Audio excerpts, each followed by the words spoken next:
நான் தானே உன்னை அழைச்சேன், நான் தானே உன்னை பிரித்தெடுத்தேன், நீ ஜெயிக்கிறவனா என்னை பின்பற்றணும்னு சொல்லி அப்படிதான் ஆண்டவர் சொல்லுவார். அப்போ நாம் எப்பொழுதுமே இயேசுவின் மேலே தான் கண்களை பதிச்சு இருக்கணும். அவர் தான் எல்லாமேன்னு சொல்லி நம்ம முற்றிலுமாக பதித்து அவரோடு கூட இருந்தோமானா உலகத்தை ஜெயிக்கலாம். குடும்பத்தார் என்ன பேசினாலும் நீங்கள் ஜெயிக்கலாம்.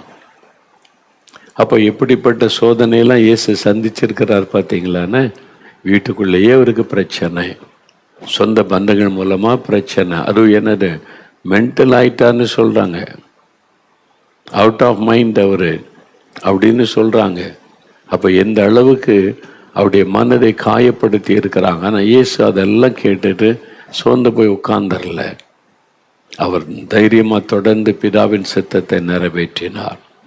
அதுக்கு தான் நம்ம அழைக்கப்பட்டு இருக்கிறோம். அதனால் உபத்திரம் பாடுகள் ஒன்று தான். வீட்டில் ஒன்று நடந்தால் அவங்கள தான் சொல்லுவாங்க, ஆமாம் உபத்திரம் வரும். இப்போது எங்கள் வீட்டுக்குள்ள அப்படி தான் ஏதாவது ஒன்று நடந்துன்னு வைங்களேன், நான் ரட்சிக்கப்பட்டு நான் மட்டும்தான் எங்கள் வீட்டில் இயேசு ஏற்றுக்கொண்டு ரட்சிக்கப்பட்டு வந்துட்டேன். ஊழியத்துக்கு ஒப்பு கொடுத்துட்டேன்னா இப்போ நான் பிரசங்கம் பண்ணேன், அதுக்கெல்லாம் போகிறேன். எங்கள் வீட்டில் என்ன நடந்தாலும் உடனே இவன் கிறிஸ்தவனாக போனால அதான் இப்படி நடக்குது, இவன் இப்படி ஊர் ஊராக பிரசங்கம் பண்ணாலும் அதான் இப்படி நடக்குது. எல்லாம் ஏன் தலையில் தான் வந்து விடியும். என்ன நடந்தாலும் ஏன் தலை தான் உருளும். இவன் இப்படி ஜபிக்கிறவன் போகிறான்ல, இவன் இப்படி ஊர் ஊராக பிரசங்கம் பண்ணுறான்ல, அதனால தான் அப்படி நடக்குது. எல்லாம் என்ன தான் குறி வைத்து பேசுவாங்க, செய்வாங்க, சொல்லுவாங்க. அப்போ உடனே மனசில் என்ன தோணும் பாருங்க, என்னவா நடக்குது, எனக்கு அதுக்கு சம்மந்தமே இல்லை, ஆனால் என் தலையில் கொண்டு வந்து வைக்கிறாங்க. உங்கள் வீட்டில் நடக்குதா அப்படி? உங்கள் குடும்பத்தில் நடக்குது இல்லை? நீங்கள் பாடல வேறு வாசித்து ஜெபம் பண்ணிட்டு உங்கள் வேலையை பார்ப்பீங்க, கத்தரோடு இருப்பீங்க. ஆனால் வீட்டுக்குள்ளே இருக்கிறவங்க எந்த பிரச்சனை வந்தாலும் உங்கள் தலையில் கொண்டு வந்து வச்சிருவாங்க, உங்களை குற்றப்படுத்துகிற இடத்துல கொண்டு வந்து நிறுத்திடுவாங்க. அப்போ எப்பவும் உங்களை குற்றப்படுத்திக்கிட்டே இருக்கணும், அதனால உங்களை மனத்தை சோர்ந்து போக பண்ணணும், அப்படி தான் செய்வாங்க. இப்போ நம்ம என்ன பண்ணுறது, அதை நீங்கள் ஜெயிக்கணும். அந்த போராட்டத்தை நீங்கள் ஜெயிக்கணும். அதான் ஆண்டவர் சொல்லுகிறார், நீங்கள் ஜெயிப்பீங்க. எதுக்கு பயப்படுறீங்க? அவங்க எல்லாம் பேசுறதுனால உங்களுக்காக பேச ஒருத்தர் இருக்கிறார்ல, இயேசு இருக்கிறார்ல, பிறகு எதுக்கு நீங்கள் பயப்படணும்? அவரை சார்ந்து கொள்ளணும். அப்போ குடும்பத்தில் வரக்கூடிய ஒரு போராட்டம் இருக்குது. அடுத்தது பார்த்தீங்கன்னா இயேசு கிறிஸ்துக்கு எங்கே இந்த போராட்டம் வருது அப்படின்னா, ஸ்பிரிச்சுவல், அதாவது ஆவிக்குரிய உலகத்திலேருந்து போராட்டம் வருது.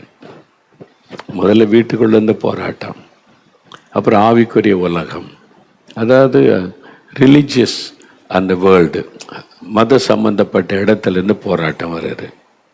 என்ன போராட்டம் வருது பாருங்கள். மார்க் 3ஆம் அதிகாரம் 22வது வசனம் எடுங்க பைபிளில். மார்க் 3ஆம் அதிகாரம் 22வது வசனம் எடுங்க பாருங்கள். 51வது பக்கம். முதல்ல குடும்பத்தார் வந்து இவர் மென்டலுங்க, இவர் சொல்கிறதெல்லாம் நம்பாதுங்க, அவர் கொஞ்சம் மனநல சரியில்லை, அவர் உட்கார்ந்து பாருங்க, சாப்பிட்றதில்லை, தூங்குறதும் இல்லை, இப்படியே உட்கார்ந்துருக்கிறாரு, இவரெல்லாம் நம்பிட்டு வராதங்கன்னு ஒரு குடும்பத்துக்குள்ளே இருந்தே ஒரு பிரச்சனை வருது. இப்போ இதை அவர் ஜெயிக்கணும். அடுத்தது பாருங்க, மார்க் 3ஆம் அதிகாரம் 22ஆம் வசனம். எருசலேமிலிருந்து வந்த வேதபாரகர், இவர் கலிலேயாவில் இருக்கிறார். இப்போ எருசலேமிலிருந்து வந்த வேதபாரகர், இவன் பெயல்செபூலை கொண்டிருக்கிறான், பிசாசுகளின் தலைவனாலே பிசாசுகளை துரத்துகிறான் என்றார்கள். இப்போ இயேசு பிசாசை துரத்துறார், மக்கள் விடுதலை அடைகிறாங்க, எல்லாருக்கும் சந்தோஷம், பிசாசு போகுது, விடுதலை உண்டாகுது, சுகம் உண்டாகுது, மக்கள் மகிழ்ச்சியாக இருக்கிறாங்க. அப்போ இதை பார்க்குறவங்க என்ன நினைக்கிறாங்க, அதை பார்க்கிறவங்க என்ன சொல்றாங்க வந்து, இவன் பிசாசுகளின் தலைவனாலே பிசாசை துரத்துறான், இவங்களால பிசாசை துரத்த முடியல, துரத்துற ஆளை பார்த்து போறாம உடனே என்ன சொல்றாங்க, அவருக்குள்ள பிசாசு இருக்குங்க, அதை வச்சு தாங்க செய்கிறாரு, பிசாசுகளின் தலைவனே இயேசுக்குள்ள தான் இருக்கிறான், எப்படிலாம் சொல்றாங்க பாருங்க. இயேசு இதெல்லாம் கேட்கிறார். இதெல்லாம் பார்க்கும்போது ஒருத்தருக்கு ஒரு தீங்கு செய்யாம நன்மை மாத்திரம் செய்யறவருக்கு மனசு எப்படி இருக்கும், சோர்வு வர வாய்ப்பு உண்டு, கலக்கம் வர வாய்ப்பு உண்டு. ஆனால் இயேசு இதையெல்லாம் ஜெயித்தார். நீங்கள் ஜெயிக்கணும், சோர்ந்து போய் உட்காந்துடக்கூடாது. அப்படிதான் சொல்லுவாங்க. அவங்களால செய்ய முடியல, நீங்கள் செய்கிறீங்க, உங்களது குற்றப்படுத்தணும். அவங்களால இந்த பிசாசு விரட்ட முடியல, வியாதியஸ்தருக்காக ஜெபிக்க முடியல, உடனே இதெல்லாம் இப்போ கிடையாதுங்க அப்படின்னு அதுக்கு அதை மாற்றுவதற்கு, அதை குறைப்பதற்கு, அதை இல்லாமல் பண்ணுவதற்கு வசனத்தை எடுத்து பேசி உங்களை முடக்குவதற்கான காரியத்தை செய்வாங்க. இதான் உலகம் செய்கிற ஒரு காரியம். அப்போ உலகத்தில் இருக்கிற அந்த ரிலீஜியஸ் சம்பந்தப்பட்ட மூலமாக வரக்கூடிய போராட்டம். இப்போ இயேசு இதெல்லாம் ஜெயிக்கணும் பாருங்க. லூக்கா 13:14 நீங்கள் வாசித்தீங்கன்னா, இயேசு ஒரு ஜெபாலயத்தில் 18 வருஷம் பலவீனப்படுத்த மாவி கொண்ட பெண்ணுக்கு அற்புத சுகம் கொடுக்கிறார். 18 வருஷம் கோனியா இருந்த மகள் நிமிர்கிறாள், தேவனை மகிமைப்படுத்துகிறாள். அவளுக்கு ஒரு பெரிய சந்தோஷம் உண்டாகி இருந்தது, பெரிய மகிழ்ச்சி. ஆனால் இப்போ அந்த ஜெபாலய தலைவன்னு சொல்றான் பாருங்க, 14வது வசனத்தில், இயேசு ஓய்வு நாளிலே சொஸ்தமாக்கினபடியால் ஜெபாலய தலைவன் கோபம் அடைந்து ஜனங்களை நோக்கி, வேலை செய்கிறதற்கு 6 நாள் உண்டே, அந்த நாளிலே நீங்கள் வந்து சொஸ்தமாக்கி கொள்ளுங்கள், ஓய்வு நாளிலே அப்படி செய்யலாகாது என்றான். ஜெபாலய தலைவன், ஒரு ரிலீஜியஸ் லீடர். இப்போ அவன் என்ன சொல்றான், மக்களை கோபப்படுறான், கோபம் அடைந்து. இயேசுகிட்ட மோத முடியல, அவர் மூலமா அற்புதம் நடக்குது இல்லை, டைரக்டா மோத முடியல இல்லை, ஜனங்களோட இயேசு மேல உள்ள வெறுப்பை ஜனங்கள் மேல அவன் காண்பிக்கிறான், அந்த எதிர்ப்பை அவர் காண்பிக்கிறாராம். அவன் சொல்றான், ஜெபாலய தலைவன் கோபம் அடைந்து ஜனங்களை நோக்கி, இயேசுகிட்ட தானே பேசியிருக்கணும், நீங்க இந்த மாதிரி பண்றீங்கன்னு இல்லை, ஜனங்களை நோக்கி, வேலை செய்கிறதற்கு 6 நாள் உண்டே, அந்த நாளிலே நீங்கள் வந்து சொஸ்தமாக்கி கொள்ளுங்கள், ஓய்வு நாளிலே அப்படி செய்யலாகாது. ஜனங்கள் சுகம் பெறாங்க, விடுதலை அடைகிறாங்க, அந்த சந்தோஷமே அவனுக்கு இல்லை. இந்த ஜனங்கள் சுகம் பெறாங்களே, 18 வருஷம் கூனியா இருந்தப்ப நிமிர்ந்து நடக்கிறாளே, அவளுக்கு சந்தோஷம், குடும்பத்தாருக்கு சந்தோஷம், அந்த உணர்வே அவங்களுக்கு இல்லை. அவங்களுக்கு எல்லாம் பொறாம. இயேசுகிற அற்புதம் செய்த எல்லாரும் இயேசு இயேசுன்னு புகழ்றாங்க, அதனால அவரை மட்டம் தட்டணும்னு சொல்லி அதுக்கேற்ற வேத வசனங்கள் எல்லாம் கண்டுபிடிச்சு அவங்க பேசுகிறவங்களா காணப்பட்டாங்க. ஓய்வு நாள், ஓய்வு நாள், ஆண்டவர் வசனம் சொல்லி இருக்குது, அப்படிலாம் பேசுகிறாங்க. எப்படிதான் நமக்கு விரோதமாய் இந்த உலகம் எழும்பும், உலகத்தின் மக்கள் எழும்புவாங்க. அதுவும் ரிலீஜியஸ் லீடர்ஸ், இந்த மத சம்பந்தமான தலைவர்கள் எழும்பி பேசுவாங்க, செய்வாங்க. இப்போ யோவான் 9 அதிகாரம், அதில் ஆண்டவர் ஒரு பிறவி குருடனுக்கு சுகம் கொடுக்கிறார். யோவான் 9 அதிகாரத்தில் பிறவி குருடனுக்கு ஆண்டவர் கண்ணில் சேத்தை பூசி சீலவங்குளத்தில் போய் கழுவுன்றாரு. அவன் கழுவின உடனே பார்வை அடைந்து விட்டான். இப்போ பிறவி குருடன் பார்வடைஞ்சிட்டானா எல்லாரும் சந்தோஷப்படணும் இல்லை? ஒரு கூட்டம் சந்தோஷப்படுறாங்க, ஒரு கூட்டம் சந்தோஷமே இல்லை, வெறுப்பு காமிக்கிறாங்க. ஏன்? அவங்களுக்கு இயேசுவை பிடிக்காது, அவர் செய்கிற ஊழியம் பிடிக்காது. ஏன்னா அவர் சுயநலம் இல்லாமல் செய்கிறார், லாபம் கருதாமல் செய்கிறார். ஆனால் இவங்க அப்படி கிடையாது, இவங்களுக்கு பணம் புகழ் அதுதான் உலக காரியம் தான் முன்னால் நின்றாரு. அதனால அவங்க எதிர்ப்பு தெரிவிச்சு என்ன சொல்றாங்க பாருங்க. யோவான் 9 அதிகாரம் 13-16 வசனம் பாருங்க. யோவான் 9 அதிகாரம் 13-16. குருடனாயிருந்த அவனை பரிசேயரிடத்தில் கொண்டு போனார்கள். இயேசு சேறு உண்டாக்கி அவன் கண்களை திறந்த நாள் ஓய்வு நாளாயிருந்தது. இங்கதான் பிரச்சனை. இயேசு கிட்ட அவர் ஓய்வு நாளில் அற்புதம் செய்யக்கூடாது, ஓய்வு நாளில் ஜனங்க சுகமடையக்கூடாது, இயேசு செய்யக்கூடாது. அவர் இயேசு மேல இருக்க வெறுப்பை இந்த மாதிரி கட்டளைகளை கொண்டு வந்து, வசனத்தை கொண்டு வந்து நிறுத்தி இயேசு கிறிஸ்துவை குற்றப்படுத்துவதற்கே செய்கிறாங்க. அப்போ பாருங்க, அதை சொல்றாங்க. ஆகையால் பரிசேயரும் அவனை நோக்கி, நீ எப்படி பார்வை அடைந்தாய் என்று மறுபடியும் கேட்டால், அதற்கு அவன், அவரின் கண்களில் சேற்றை பூசினார், நான் கழுவினேன், காண்கிறேன் என்பதாக அவன் சொல்றான். அப்பொழுது பரிசேயரில் சிலர், அந்த மனுஷன் ஓய்வு நாளை கை கொள்ளாததினால் அவன் தேவனிடத்திலிருந்து வந்தவன் அல்ல என்றார்கள். வேறு சிலர், பாவியாயிருக்கிற மனுஷன் இப்படிப்பட்ட அற்புதங்களை எப்படி செய்வான் என்றார்கள். இவ்விதமாய் அவர்களுக்குள்ளே பிரிவினை உண்டாயிற்று. இந்த பரிசேயர்கள் இயேசுவை எப்படியாவது குற்றப்படுத்தணும், அவ்வளவுதான். இந்த மத தலைவருடைய நோக்கமே இயேசுவை குற்றப்படுத்தணும். ஓய்வு நாள் அவர் சுகமானதை மறுக்க முடியல. பிறவி குருடன் பார்வையடைஞ்சுதான் சாட்சி சொல்லுகிறான். ஆண்டவர் துதிக்கணும், இது மனுஷனால் அல்ல தேவனால் தான் நடக்கும். ஒரு மனிதன் நல்ல சுகமற்ற மகிழ்ச்சி அடையணும்ல, வரல. அந்த மகிழ்ச்சி அவங்களுக்கு வரவில்லை. அவங்க உடனே குற்றப்படுத்துறாங்க, ஓய்வு நாளில் எப்படி இதெல்லாம் செய்ய முடியும் என்பதாக பேசி, அதனால இயேசு கிறிஸ்து அவர் ஆண்டவர் அல்ல என்று இயேசுவை குற்றப்படுத்துறாங்க. அப்போ ஒரு கூட்டம் சொல்றாங்க, ஒரு மனிதனால் எப்படி அற்புதம் செய்ய முடியும்? பிறவி குருடனுடைய கண்ணுக்கு பார்வை கொடுக்கன்னா மனிதனால் எப்படி முடியும் என்று அவங்களுக்குள்ளே பிரிவினை உண்டாயிற்று. இதே மாதிரி தான் நம்ம ஒரு கூட்டம் நமக்கு சாதகம் பேசுவாங்க, ஒரு கூட்டம் எதிராக பேசுவாங்க. இது சாதாரணமாக நடக்கும். இயேசுக்கு அப்படி நடந்ததில்ல அந்த மாதிரி. அப்போ பாருங்க, ஏன் இவங்கெல்லாம் எதிர்க்கிறாங்க இப்படி? இயேசு என்ன செய்தாலும் குற்றப்படுத்துகிறாங்களே, எதுக்கு இந்த மதத்தை தலைவர்கள் இப்படி பண்ணுறாங்க? இயேசுவை குற்றப்படுத்திக்கிட்டே இருக்காங்க. ஒரு அற்புதம் செய்தால் குற்றம், ஜனங்களுடைய தேவைகளை சந்திக்க அதிசயம் செய்தால் குற்றம், அவங்கள்ட்ட அந்த ஒரு ஆறுதலாக பேசினா குற்றம். ஏன் இயேசு இப்படி டார்கெட் பண்ணி குற்றப்படுத்தி அவரை வேதனைப்படுத்திக்கிட்டே இருக்காங்க அப்படின்னு பார்த்தீங்கன்னா, மத்தேயு 27:17 பிலாத்து சொல்கிறா, பொறாமையினாலே இவங்க இயேசு என்கிட்ட ஒப்படைச்சி அவரை சிலுவையில் அறைந்து கொல்லணும்னு சொல்கிறாங்க.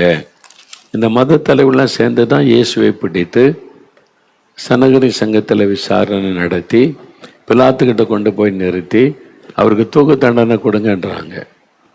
நீதிபதி தானே தீர்ப்பு சொல்லணும், இவங்களே தீர்ப்பு, அவரை கொண்டு வரணும், சிலுவையில் அறை ஒப்பு கொடுங்கன்றாங்க. பிலாத்து பார்க்குறாரு, விசாரிச்சுட்டு அவர் என்ன சொல்றாரு, பொறாமையினாலே இவர்கள் இதை செய்தாங்க. யோவான், அதாவது மத்தேயு 27:17 மத்தேயு 27:17 இந்த வசனம் பாருங்க. பரிசுத்த மத்தேயு எழுதின சுவிசேஷம் 27:17 பாருங்க. பொறாமையினாலே அவரை ஒப்பு கொடுத்தார்கள் என்று பிலாத்து அறிந்து. ஒரு காரணம் இல்லை, அவர் குற்றமே செய்யல. ஆனா இந்த மத தலைவர்கள் இயேசுவின் மேல பொறாமையினாலதான் அவரை குற்றப்படுத்தி பொய்யான குற்றச்சாட்டை சொல்லி சிலுவையில் அறைந்து கொல்றதுக்கு வந்திருக்கிறாங்க. பிலாத்து அறிந்து கொண்டார். அப்படிதான் செயல்பட்டாங்க. ஏன் இந்த மாதிரி இயேசு அந்த அளவுக்கு அவங்க வெறுத்தாங்க? ஏன் அவருக்கு விரோதமாய் இந்த மாதிரி போராடினாங்க? இயேசு இதெல்லாம் ஃபேஸ் பண்ணுகிறார், இதெல்லாம் இந்த போராட்டத்தில் சந்தித்து ஜெயித்து முன்னேறுகிறார்.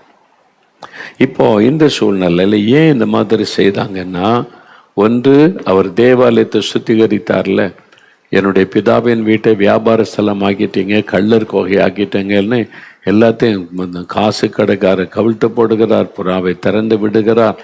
அது சுத்தம் பண்ண உடனே அவங்களுடைய பிஸ்னஸ் பாதிக்கப்படுது, அவங்களுக்கு தனிப்பட்ட முறையில் பாதிப்பு.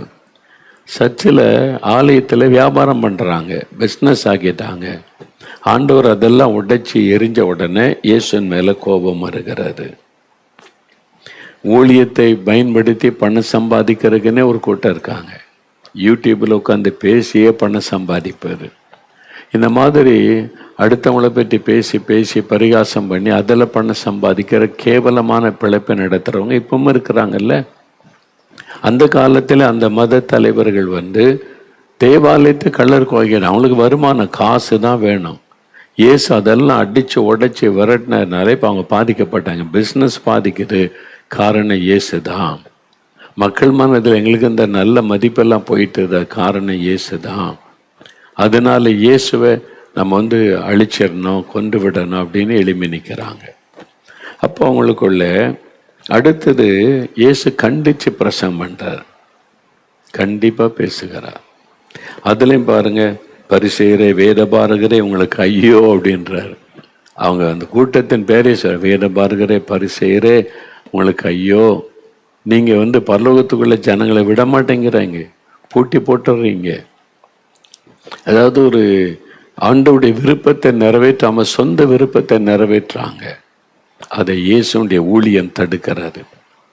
அதனால அவங்களுக்கு பாதிப்பு. இப்போ ஊழியன்ற பேரில் பிழைப்பை நடத்தி கொண்டு இருந்தாங்க. அவங்களுக்கு பிழைப்பு தான், அவங்களுக்கு ஆத்மாவத்தை பாரமும் இல்லை, சிந்தையும் இல்லை. எனக்கு காசு வருது, எனக்கு தேவையான பொருளெல்லாம் கிடைக்குது, அந்த பிழைப்புக்கு அடுத்த காரியம். அதில் தான் அவங்க கவனம் செலுத்தி அது பாதிக்கப்பட்டதுனால அவங்க எழும்புறாங்க, இயேசுக்கு விரோதமாக எழும்புறாங்க. அதான் பார்க்கிறோம். அப்போ அவங்க பாதிக்கப்படுற மாதிரி இயேசுடைய ஊழியம் இருந்ததுனால பொறாமையினால இயேசுவை விரோதிக்கிறாங்க, அவருக்கு விரோதமாக பேசுகிறதை நம்ம பார்க்குறோம். நீங்கள் ஏசு அன்பா இருக்கிறார், எல்லாத்தையும் நேசிக்கிறார், அவங்க மனதுருக்கத்தோடு இருக்கிறார், இதை மட்டுமே பேசிட்டு போங்களேன், எல்லாரும் நல்ல பிரசங்காருங்க, நல்ல ஊழியக்காரங்க அப்படின்னு பாராட்டிக்கிட்டே இருப்பாங்க. கொஞ்சம் பாவத்தை குறித்து பேச ஆரம்பிச்சிட்டிங்கன்னா பெரிய பாதிப்பை உண்டாக்கிறோம் மக்களுக்குள்ள, முக்கியமாக ரிலீஜியஸ் லீடர்களுக்குள்ள பெரிய ஒரு பாதிப்பை உண்டாக்கிறோம். நான் ஆரம்ப நாட்கள் 78, 77, 78 அந்த சமயத்தில் இயேசுடிக்கிற ஜபக்குழு ஆரம்பிக்கிறதுக்கு முன்னாலேயே அப்போ நான் இருக்கிற சபையிலெல்லாம் பேச சொல்லுவாங்க, நால்மாடி சர்ச்சில் ஞாயிற்றுக்கிழமை ஊரில் இருந்தால் செய்தி கொடுங்க அப்படின்னு சொல்லி. அப்போ நான் செய்தி கொடுத்துருக்கேன், ஊரில் இருந்தால் நான் செய்தி, மற்றபடி வெளியே ஊழித்துக்கு போயிடுவேன்ல செய்தி. அப்போ முதல்ல அன்பு, ஆண்டோடைய ஆசீர்வாதம்லாம் பேசும்போதெல்லாம் பிரசங்கம் நல்லா இருக்கு, எல்லாம் அப்படி தான் புகழ்ந்தாங்க.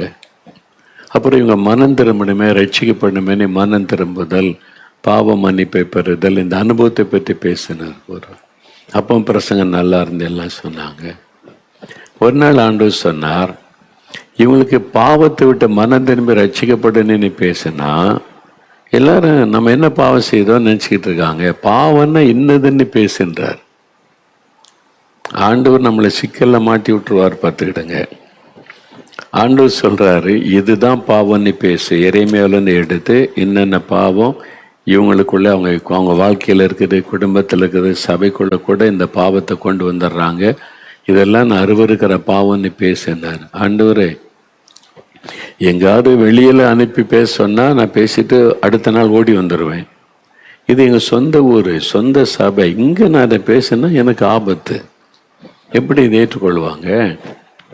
இந்த ஜனங்க ரட்சிக்கப்பட விரும்புகிறல, ஆமாம் அவங்க ரட்சிக்கப்படணும்னு நான் ஜெபிக்கிறேன். அப்போ ரட்சிப்புன்னு பேசுனா, பாவத்தை விட்டு மனம் திரும்பினா, பாவம் என்னதுன்னு தெரியாதனால அவன் மனம் திரும்ப மாட்டேங்கிறான்.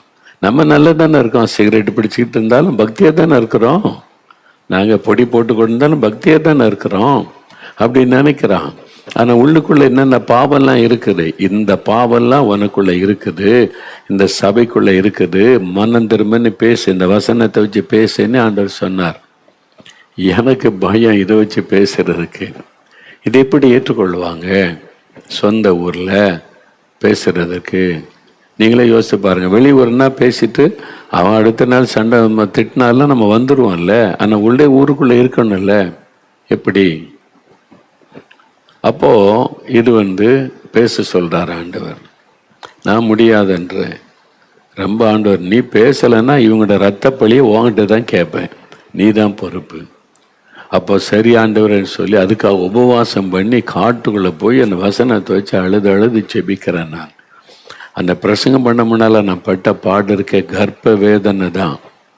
அதை வச்சு எவ்வளோ நான் உபவாசம் பண்ணி காட்டில் போய் விழுந்து கிடந்து ஜெபம் பண்ணி அன்னைக்கு ஆண்டோடைய வசனத்தை பேசினேன். இதுதான் பாவம், இந்த பாவம் உனக்குள்ள இருக்கு, உன் வீட்டுக்குள்ள இருக்குது, இந்த சபைக்குள்ள இருக்கு, மனம் திரும்ப பேசினேன். பார்த்தீங்களா? அவ்வளோதான். சபை முடிஞ்ச உடனே 2 பிரிவு ஆயிட்டு சபை. ஒரு கூட்டம் சொல்லுது இது கர்த்தன வசனம், சபைக்கு தேவையான வசனம் ஆண்டவர் பேசி இருக்கிறார். ஒரு கூட்டம் இதெல்லாம் எப்படி பேசலாம் சபையில், சபைக்குள்ள இருக்கிற பாவத்தை சொல்லக்கூடாதான், இதெல்லாம் எப்படி சொல்லலாம், அதெல்லாம் முடியாதுன்னு பயங்கரமாக கலவரம். நீங்கள் பாடல சண்டை போடுங்கன்னு நான் போயிட்டேன். அதனுடைய விளைவு என்னன்னா, இனிமேல் மோகன்லால் சர்ச்சில் பேச விடக்கூடாது தீர்மானம் போட்டாங்க. ஓகே, உங்கள் சபையில் தானே பேசக்கூடாது, உலகமே எனக்கு ஆண்டவருடைய பலிபீடம், என்னுடைய பிரசங்க பீடம், மக்கள் எங்கே இருக்கிறாங்க பேசலாமே, அப்போ பேசக்கூடாது தீர்மானம் போட்டாங்க. தாறுமாற திட்டி போட்டாங்க. இப்போ நான் அந்த ஊருக்குள்ள இருக்கேன், அதான் என்னுடைய சபை. அதே சபைக்கு தான் நான் போனேன். சபைக்கு போனேன். அப்போ ஒரு கூட்டம் என்னை பகைச்சாங்க. ஒரு கூட்டம் ஒரு மாதிரி பார்த்தாங்க, ஒரு கூட்டம் சந்தோஷப்பட்டாங்க. ஆண்டோடைய வசனம் தெளிவாக சொல்லப்பட்டிருக்குது அப்படின்னு, இதெல்லாம் சரிப்படுத்தப்படணும் அப்படின்னு, சபைக்குள்ளேயே சரிப்படுத்தப்படணும் நீ. ஆனால் ஒரு கூட்டம் எதிர்த்தாங்க, பேசக்கூடாது, என்ன பேச விட மாட்டாங்க. ஓகே, ஆனால் ஆராதனைக்கு அங்கே தான் போவேன், நான் அதே சர்ச்சுக்கு தான் போவேன். சில வெளியிலேருந்தெல்லாம் ஆட்களை பிரசங்கம் பண்ண கூப்பிட்டு வருவாங்க. அவர் கூப்பிட்டு வந்தால் நான் ஊழியம் ஆரம்பித்த ஆரம்ப காலம் 80 அந்த டைமில் நம்ம ஊழியத்தை திட்டி பேசுவாங்க. நான் உட்கார்ந்துருப்பாங்க, நம்மளே திட்டி பேசுவாங்க. ஆண்டவர் வெளிப்பாடு கொடுக்கறது, பேர் சொல்லி அழைக்கிறதெல்லாம் திட்டி பேசுவாங்க. அதுக்குன்னே கூட்டிகிட்டு வருவாங்க நம்மளை திட்டி பேசுறதுக்கு. அப்போ இந்த சோதனையெல்லாம் ஜெயிக்கணும் எப்படிங்க அப்படின்னு எல்லோரும் நம்மளே உங்களை பற்றி தான் பேசுகிறாங்க அப்படின்னு பார்ப்பாங்க. நம்ம கொஞ்சம் நெருக்கமாக தான் இருக்கும், பாடுகள் தான். ஆனால் ஆண்டவர் சொன்ன பொறுமையாரு, சகித்துக்கொள். சரி ஆண்டவரே. ஒரு நாள் ஒருத்தர் வந்து பேசுகிறார், மிஷினரி ஸ்தாபனத்திலேருந்து வந்து பேசினார். நல்ல ஒரு 20 நிமிஷம் நல்ல செய்தி கொடுத்தார். நல்ல மிஷினரி ஊழியத்தை பற்றி ஆத்ம பாரத்தோடு. அடுத்தது எடுத்தார் பாருங்க, அந்த ஊழியன்னு வருவாங்க, ஜபக்குள்ளன்னு ஆரம்பிப்பாங்க, பேரை சொல்லுவாங்க, வெளிப்பாடும்பாங்க, எல்லாம் ஏமாத்து பொய்யன்னு நம்மளை அடித்து பேசுகிறார் அவர். நான் அந்த ஆராதனையில் தான் உட்கார்ந்துருக்கிறேன். இவர் நம்மளை தான் திட்டி பேசுனா சபையாருக்கே தெரியுது. ஆராதனை முடிஞ்சுதா, எல்லாரும் போயிட்டாங்க, ஒருத்தரும் அவன்கிட்ட பேசலை. எல்லாரும் போய் உபதேசியார் இருக்கிறாரு, எல்லாரும் போயிட்டாங்க. நான் போய் அந்த ஊழியக்காரை சந்தித்து கை கொடுத்து நான் பேசினேன், மிஷினரி ஊழியத்தை பற்றி ரொம்ப அருமையாக பேசுனீங்க, இந்த தரிசன சபைக்கு வேணும், மக்களுக்கெல்லாம் வேணும், நீங்கள் எப்போ அடிக்கடி வாங்க பிரதர் அப்படின்னு சொல்லி பேசினேன்னா, அவர் என்னை பார்த்து நீங்கள் யார் பிரதர்னு கேட்டார். அப்போ என்ன அவருக்கு தெரியாது, என்னை பார்த்ததே இல்லை. அவங்க சொல்லி கூட்டிகிட்டு வந்திருக்காங்க, அவர் அடித்து வாங்கிட்டார். அதான் தெரிஞ்சு. அவர் என்னை பார்த்து நீங்கள் யார் பிரதர் அப்படின்னு கேட்டார். நான் மோகன் லாசஸ் பிரதர், இங்கே இயேசு உடைக்கிறார், ஜபக்குள்ளெல்லாம் ஜெபிக்கிறான். அப்படியா? அவருக்கு எப்படி இருக்குமாரு? ஒரு நிமிஷம் அவருக்கு கையும் ஓடல, காலும் ஓடல, யாருமே பேசலை, அவர் பிரசங்கத்தை ரசிக்கலை, எல்லாம் போயிட்டாங்க. நான் மட்டும் போய் கை கொடுத்து அவருக்கு வாழ்த்து சொல்கிறேன், நீங்கள் வாங்க அடிக்கடி பிரசங்கம் பண்ணுறதுக்குன்னு சொல்லி. அவர் அப்படியே எப்போ என்ன நினச்சிருக்கு யோசித்து பாருங்க. அவர் ஒரு நிமிஷம் அவருக்கு பதில பேச முடியல, அமைதி ஆயிட்டாரு. அப்புறம் சமாளிச்சுக்கிட்டு பேசினார், எப்படி பிரதர் இருக்கிறீங்க அப்படிலாம். அப்புறம் விசாரித்தார். அப்போ அவர் என்ன செய்வார்ப்பா, அவர் சொல்லி கூட்டு வந்திருக்காங்க திட்டம், நம்மளை திட்டுறதுக்கே பிரசங்கம் பண்ணுவாங்க. ஆனால் இயேசுவையே அப்படி பாடுபடுத்தினாங்களே, வெறுத்தாங்கல்ல. அந்த அந்த சபைக்குள்ள தேவாலயத்தில் அப்படிதான் நடக்கும். பொறுமையாக சகித்துக்கோ. உங்கள் சபையிலே திட்டுவாங்க. நீங்கள் எங்கேயாச்சும் ஜெபிக்க போனீங்க, ஊழியத்துக்கு போனால் பிசாசு தான் வீட்டுக்கு வரும். ஊழியம் செய்தாலும் திட்டுவாங்க. நீங்கள் செய்யாமல் சும்மா இருந்தீங்கன்னா ஓகே, ஆனால் ஊழியம் செய்தால் திட்டுவாங்க. இது மாதிரி சிலர், எல்லாரும் கிடையாது, சில சபைகளில் சிலர் வந்து எல்லாருமே அப்படி செய்கிறதில்லை. சபையில் போதகர்லாம் வருவாங்க, அவங்கெல்லாம் நம்மளை அப்படி திட்டுறதில்லை, பேசுகிறதும் இல்லை. சில வெளியிலேருந்து வரக்கூடியவங்க, அது சபையாரில் உள்ள சிலர் வந்து அது மாதிரி பொறாமையினால் பேச வைப்பாங்க. ரொம்ப சந்தோஷந்தான். அப்போ இயேசு இதெல்லாம் சந்திக்கிறார், அப்போ அதெல்லாம் ஜெயிக்கிறார். நான் அதே சபையில் நான் 7 வருஷம் என்னை பேச விடும், அதே சபைக்கு தான் போவேன், ஆராதனைக்கு போவேன், எல்லா ஜெபத்திலையும் பங்கு பெறுவேன். நான் எதையும் நினைக்கல. அப்போ அங்கே இல்லாத பொருளாலாம் பேச ஆரம்பித்தாங்க. அந்த நாட்கள் இந்த தலைவர்கள் இந்த கோபத்தில் தாறுமாறாக பேசினாங்களா, அதெல்லாம் கேள்விப்பட்ட போது மனசுக்கு ரொம்ப தூக்கும். அடிக்கணும் போனெலாம் பேசிட்டாங்க. ஒரே இதெல்லாம் ரியல் ப்ராப்ளம், இயேசு சந்தித்த மாதிரி தான். அப்போ வந்து அடிக்கணும் போனெல்லாம் பேசி வெளியே போய், இதில் என்னுடைய சொந்தக்காரங்களாம் இந்துக்கள், நான் கிராமத்தில் இருக்கோம்ல, என் கூட படித்தவங்கெல்லாம் இந்துக்கள், வாலிபர்கள். அவங்க இந்த செய்தியெல்லாம் கேள்விப்பட்டு பேசுகிறதெல்லாம் பார்த்துட்டு எங்கள் வீட்டுக்கு ஒரு டீமாக வந்துட்டாங்க, ஒரு 10 பேர் வந்துட்டாங்க. வந்துட்டு என்னன்னா, எல்லாம் சொந்தக்காரங்க தானே, நாங்கள்லாம் இந்துக்களாக இருக்கிறோம், நீங்கள் இது மாதிரி இயேசு கிறிஸ்தவ கிறிஸ்தவங்களாக போயிட்டீங்க, அப்போ நீங்கள் கிறிஸ்தவங்களாக போய் உங்கள் சர்ச்சுக்கு போனால் அவங்களுக்கு ஒரு மரியாதை கொடுக்கணும்ல. தாறுமாறாக பேசுகிறாங்க, எங்கள் காது கேட்க அவங்கள பற்றி பேசுகிறாங்க, நாங்கள் விட மாட்டோம், நாங்கள் கை நீட்டிடுவோம், விட மாட்டோம்னு சொல்லி கோபத்தில் வந்து நிற்காங்க. என்ன செய்யட்டும், நீ என்னடா இது அடுத்த பிரச்சனைன்னு சொல்லி அவனை கூட்டு உட்கார வச்சு, இது எங்கள் சபை பிரச்சனை, இதில் நீங்கள் தலையிடாதங்க, என் மேலே வச்ச அன்புக்காக உங்களுக்கு நன்றி, அதனால் இதை பற்றி நீங்கள் ஒரி பண்ணாங்க, நான் பார்த்துக்கிறேன்னு சொல்லி அவங்கள சமாதானப்படுத்தி அனுப்பிட்டேன்.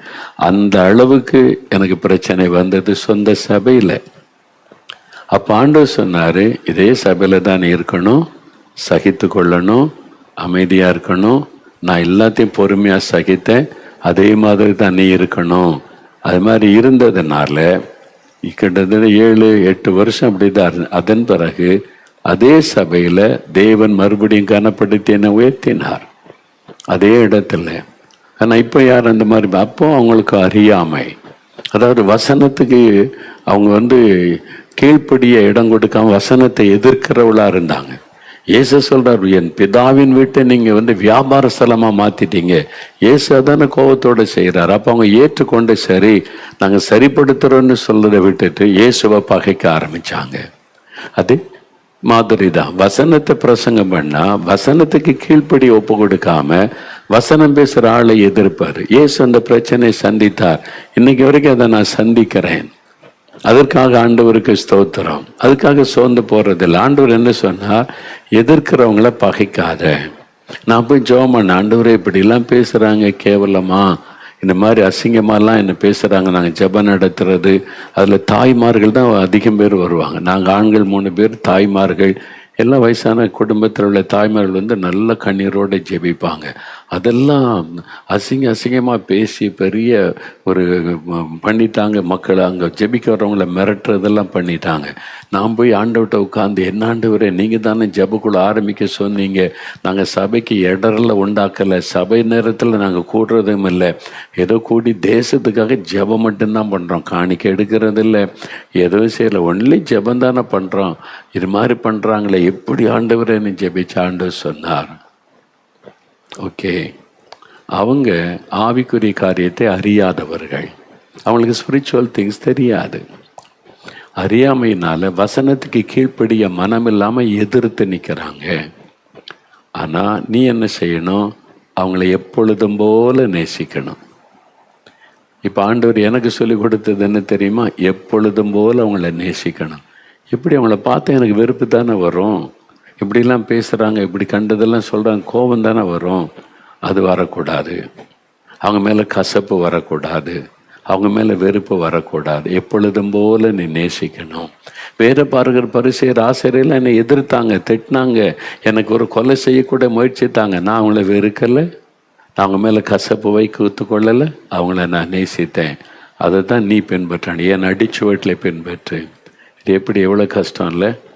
நான் அதுக்காக உபவாசம் பண்ணி தேரில் காட்டுக்குள்ளே போய் விழுந்து கடந்து ஜெபம், அந்த அன்பை எனக்கு தாங்க.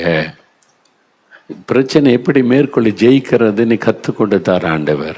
இந்த பிரச்சனை நீ ஜெயிக்கணுமானா எதிர்த்து நிற்காத, நீ எதிர்த்து வாய் பேசாத, வசனம் பேசுகிற நீ எதிர்த்து பேசாத, பொறுமையாறு, சாந்தமாறு, ஏற்றுக்கொள், அவங்கள நேசி.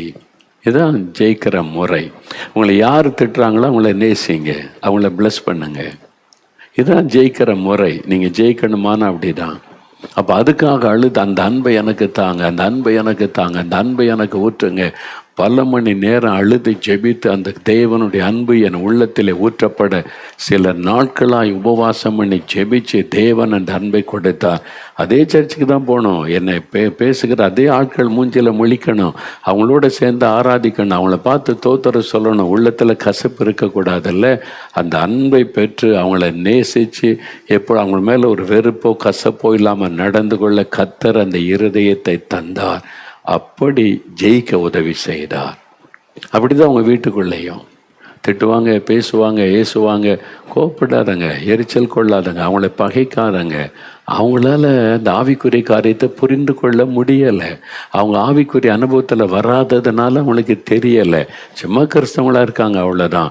அவங்களும் ரட்சிக்கப்பட்டு அபிஷேகம் பெற்று இந்த அனுபவத்துக்குள்ளே வந்துட்டாங்கன்னா புரிந்து கொள்ளுவாங்க. அப்போ நீங்கள் தான் சகித்து கொள்ளணும், நீங்கள் தான் பொறுமையாக இருக்கணும், நீங்கள் தான் அவங்கள மன்னித்து அவங்கள நேசிக்கணும். அப்படி நம்ம ஜெயிக்கணும். ஜெயிக்கிறதுனா சண்டை போட்டு திட்டி வாக்குவாதம் பண்ணி இல்லை, வசனத்தின்படி வாழ்ந்து ஜெயிக்கணும். அதுக்கு தான் அழைக்கப்பட்டிருக்கிறோம். ஆண்டவர்கிட்ட ஒப்பு கொடுக்குறீங்களா?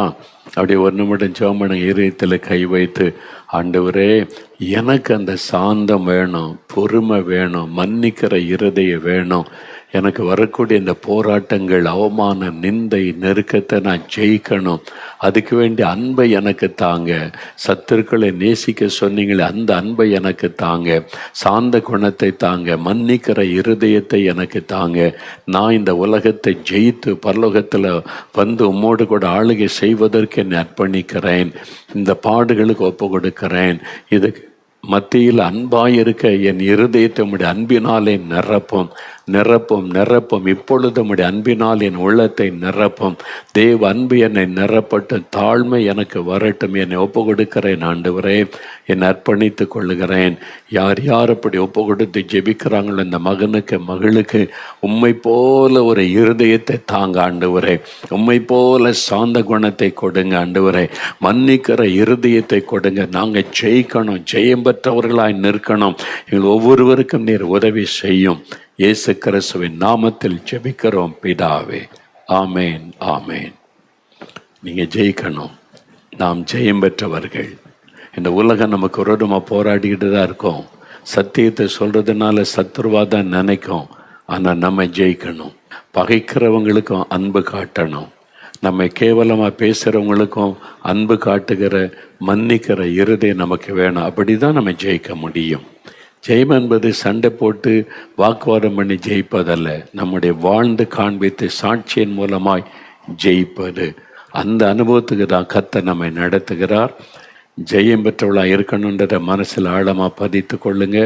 ப்ராக்டிக்கலாக அந்த பிரச்சனைலாம் வரும்போது நீங்கள் ஜெயிப்பதற்கு வசனத்தின்படி வாழ இயேசுடைய அடிச்சுவட்டில் நடக்க அர்ப்பணித்து கொள்ளுங்க. கர்த்தருடைய கிருபை உங்களோடு இருப்பதாக. ஆமென்.